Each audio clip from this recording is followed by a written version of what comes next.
Deep in Shannidar Cave, hidden in the Zagros Mountains of Iraqi Kurdistan, archaeologists found something chilling. The skeleton of a Neanderthal male, now known as Shannidar III, with a deadly wound in his ribs. This injury happened approximately 50,000 years ago. Scientists now debate, was this the first murder between our species? Did early humans kill this Neanderthal? The wound tells a story that could change how we understand our ancient past. The story begins in the discovery 1950s when archaeologist Ralph Saleh started digging in Shannidar Cave with a triangle-shaped entrance 25 m wide sitting high on Prehistoric Mountain with views of the greater Zab River below. Saleh first explored in 1951 and came back in 1953 with support from the Smithsonian Institution.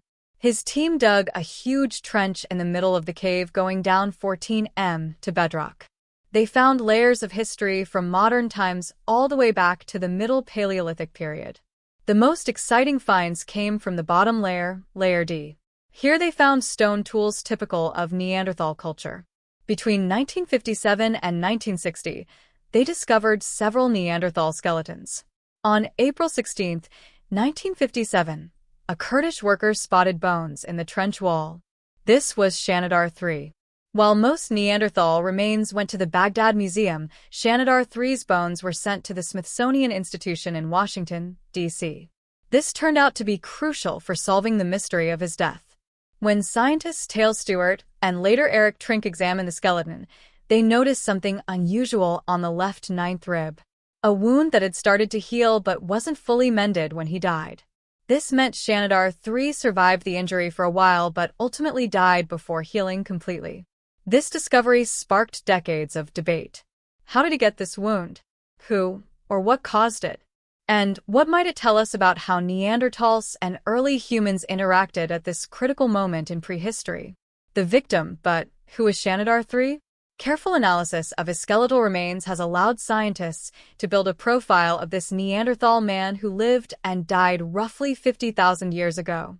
Shannidar III was a mature adult male estimated to be between 40 and 50 years old, relatively old for a Neanderthal standing approximately 1.69 m tall, or about 5 feet 6 inches in. He had the robust build typical of Neanderthals with powerful muscles and thick bones. Analysis of his arm bones shows developed muscle attachment sites indicative of the strong shoulders and chest muscles characteristic of his species. Like many Neanderthals who reached older age, Shannidar III showed signs of degenerative joint disease, notably in his right ankle from an earlier injury that had healed but left him with painful limited movement. This pre-existing condition may have affected his mobility and made him more vulnerable in certain situations. Evidence shows that Shannidar Neanderthals were skilled in producing Maastrichtian stone tools, including Leowies points used as weapons. They also processed animal hides with cut marks on bones from the site matching patterns associated with skinning and tendon removal. But Shannidar III's story doesn't end with his life and abilities. It's his death that has captivated scientists for decades. While examining his remains, researchers discovered something that would transform this ancient Neanderthal into the center of a prehistoric forensic investigation. The key to solving the wound ancient cold case lies in the wound found on Shannidar III's left ninth rib. The wound is a clean cut on the lower edge of the rib, with microscopic evidence of new bone growth around the injury.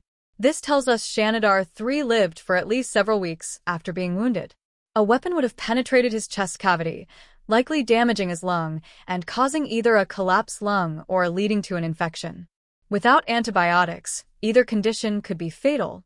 The wound's angle and nature provide crucial clues. Whatever pierced Shannidar III's chest came in at a roughly 45 degrees downward angle, suggesting he was standing when hit with his attacker either above him or throwing a weapon from a distance.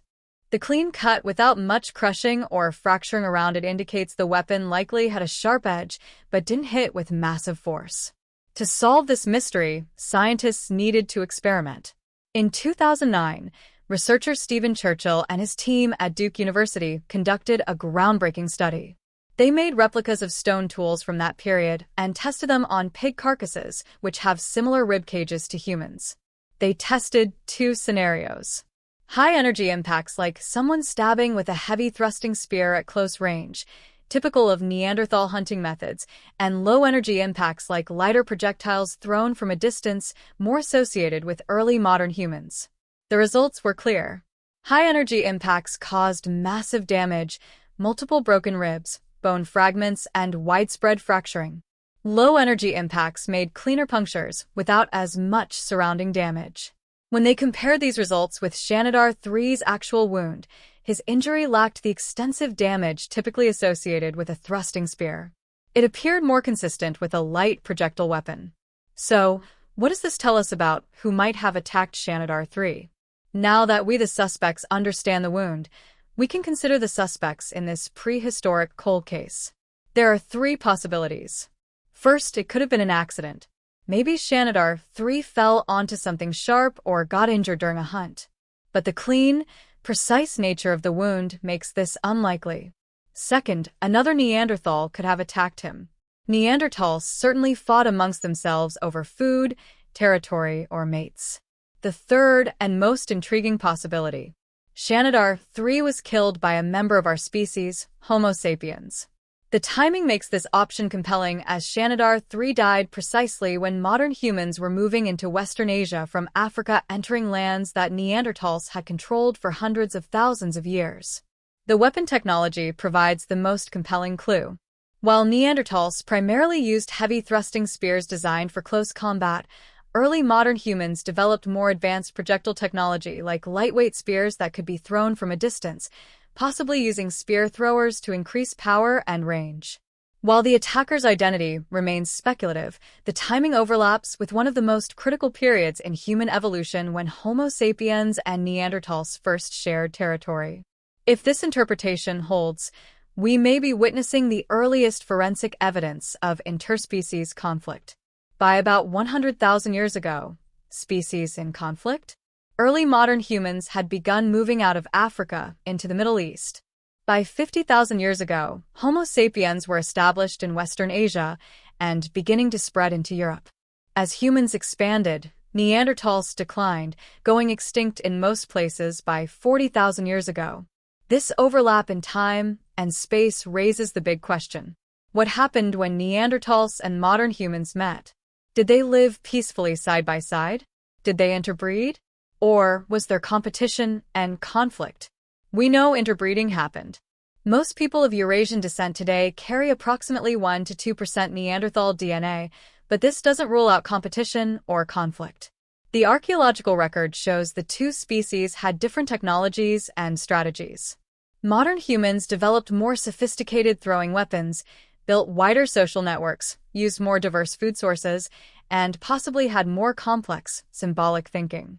These advantages may have given Homo sapiens the edge, especially during the harsh climate swings of the Ice Age.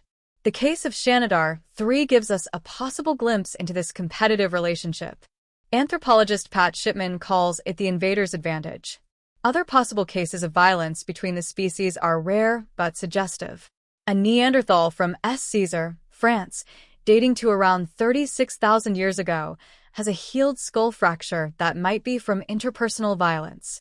The experimental work on Shannidar III's wound led researcher Stephen Churchill to a sobering conclusion. If they perceived Neanderthals as ecological rivals and had the ability to displace them by coalitional killing, they probably did so.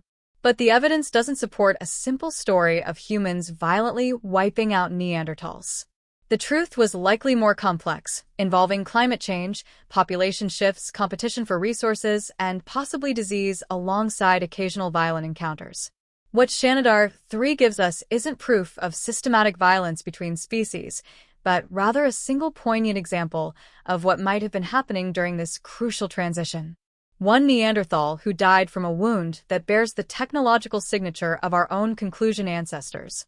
Beyond the forensic details, Shannidar III's case comes at a critical moment in human history when our species was expanding across the globe and encountering other human species who had evolved separately for hundreds of thousands of years. His wound gives us a rare, tangible connection to this pivotal transition. What makes this evidence so compelling is how it connects innovation to competition. The projectile technology that likely killed Shannidar III represents a breakthrough that would continue developing over thousands of years. This ability to innovate, To create tools that extend our physical capabilities is a defining feature of our species. But as Shannidar 3 reminds us, innovation has often been linked to violence as well as progress. Perhaps the most powerful aspect of this ancient cold case is how it humanizes both victim and suspect. Shannidar 3 wasn't just a fossil. He was a person who lived, had relationships, hunted, made tools, and ultimately died from a violent encounter. His attacker was also a person operating within their cultural knowledge, using their technology to survive in a harsh world where resources were scarce and competition was fierce. The investigation into Shannidar 3 continues.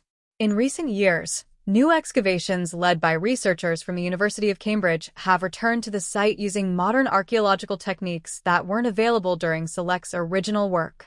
In 2018, they discovered another Neanderthal skeleton dubbed Shannidar Z located close to where the famous flower burial was found. As we continue to uncover evidence from our evolutionary past, the case of Shannidar 3 stands as a powerful reminder that the tools of modern science can illuminate even the coldest of cold cases. A possible murder that occurred 50,000 years ago at a pivotal moment in the human journey.